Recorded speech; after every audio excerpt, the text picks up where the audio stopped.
I am Honorable Cornelia Some from Nandi, specifically Kabisaka Ward. I am representing PWDs in Nandi in the site of legislation, representation and oversight. We came here for a purpose of a spiritual purpose as a group of BWDs, people living with disability or people living with physical challenges in Kenya, and STM members. I want to encourage my class or my people of BWDs that in this world, never give up. Let us work hard. If you are still young, let's go to school. If you are an old man or an old lady, you can start a business or you can farm. You can start a farming, so that tomorrow you cannot rely on Serikali's idea only, but also you can have something to earn.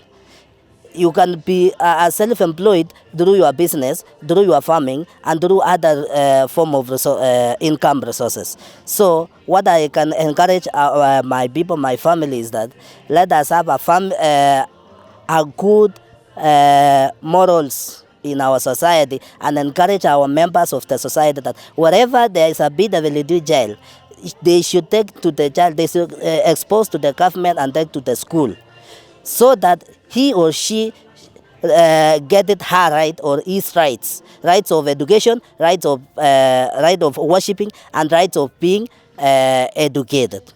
The second thing, most of the families, wherever they have a BWD or physically challenged child, they hide them. They hide them under their houses.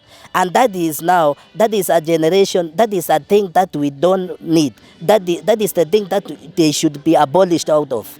Kwa sababu ya kwamba mukificha wale watoto wenye wako na ulemavu fulani, hiyo ni laana. Ya kwanza ni laana. Ya pili, umemfanya huyo mtoto akue tu mtu, lakini hawezi saidika kila mahali juu serikali, hujachukua aende shule ama hajatambuliwa na serikali ili aweze kusaidiwa.